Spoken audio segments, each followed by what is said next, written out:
everybody, welcome to Board Game Heaven. I'm at Spiel 2019 in the Ankama booth, which is a beautiful booth, I have to say, together with Geoffrey. Hi, Geoffrey.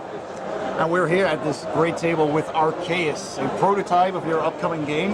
Yeah, so this one's going to hit Kickstarter November 5th. We've been teasing the game for quite some time now. Maybe you've even seen some minis back then, I believe. I did, yeah. So yeah, Arkeis is at the moment, 2 to 4 player game. It plays as a campaign, dungeon crawler with bits of legacy elements to it as well.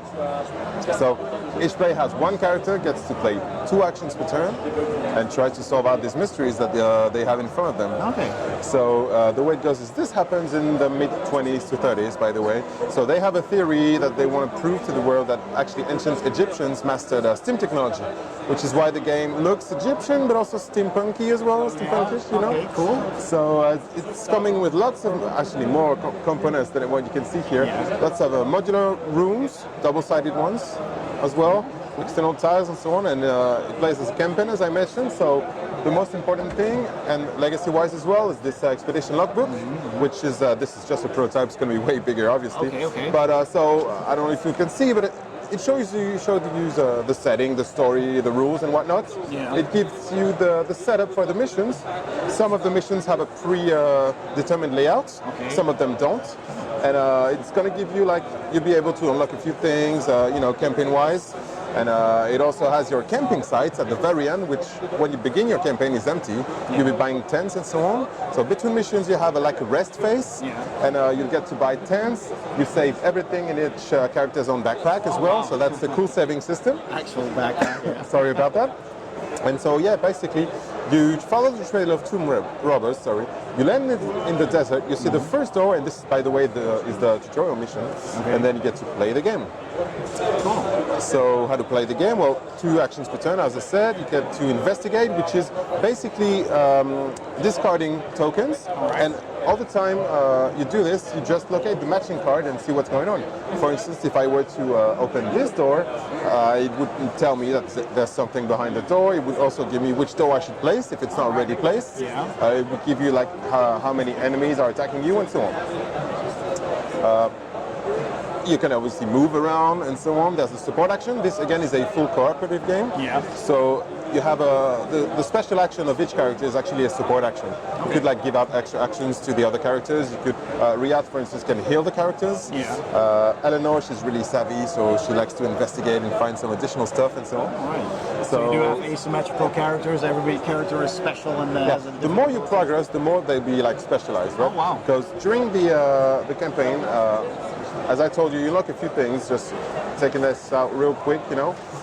This is just an example. You would be unlocking experience points, which at the end of the game will allow you to buy these experience cards to upgrade your characters. Like for instance, this would upgrade her special action. You know? So every group is going to get different characters and specialized ones. This also allows you to replay the missions and have a different campaign, right? So as I was just going to mention, we have a cool fighting system as well. So before I speak about the combats, let's speak about the injury system. As you can see here, we have a few injury token slots. So these are the scratch tokens. Okay. Up to 3, actually 4 in the main game. This has been updated. You're still good to go, right? But should you take a 4th one, you discard the whole thing, but you get a trauma instead. And traumas don't magically heal throughout missions. So if I have a broken leg at mission 3, then it's going to be still broken at mission 4, right? Except maybe I have a tent and I can heal myself between missions, for instance. So basically when you discard these, you take one of these trauma cards, which are really small, but you know, you just place them in the right slots. Okay. Same goes for the equipments. And let's pretend like you have a sprint back, which you really don't want to have. Then the exploration is going to be way more hard. So, Also, I was mentioning the combat system. It's a game in which the monsters aren't set in stone, so to speak. You would be fighting scarabs, and I'd be fighting scarabs. It wouldn't be the exact same ones, you know? And this goes with each monster has a set of enough cheats for all the players, obviously. So you have a right side that showcases the results of the combat dice. And for instance, if I were to roll, I don't know, a success and then an exclamation mark, I would first kill one of them and then take scratches and kill other ones. All right. But you also have a start of turn effect if you're in contact with these monsters. That's going to be way different. This is basically the AI of all the monsters in the game, how they behave, if you will. So some of them will have you place more scarabs in your zone. Some of them will have you, I don't know, for some reason, move the scarabs, you know. So everything AI related goes in these sheets, which is pretty handy as well. Okay, cool. And I love the look of the minis. They're really cool. So they're like these Egyptian steampunk kind of mashup, and it looks really awesome. Highly detailed. We are really happy with Tom. If you see this video, you're a great artist. And he's put together a great team. Some of them worked on some of our former games, like Monster Starter, for instance.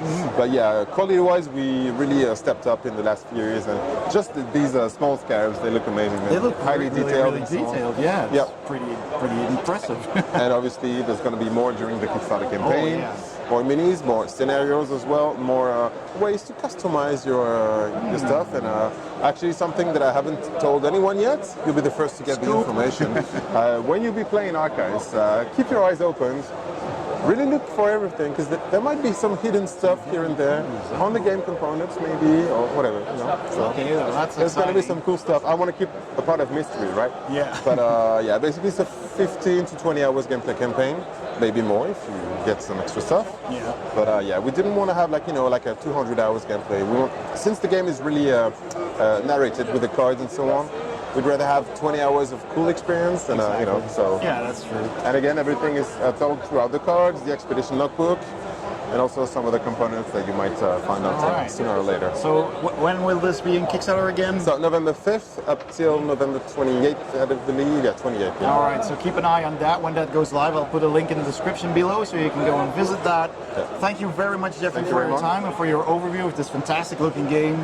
Thanks for watching. I hope you enjoyed this video. If you did, please give it a thumbs up and don't forget to subscribe and hit that bell icon for notifications whenever I upload a new video. And I'll see you next time on Board Game Heaven.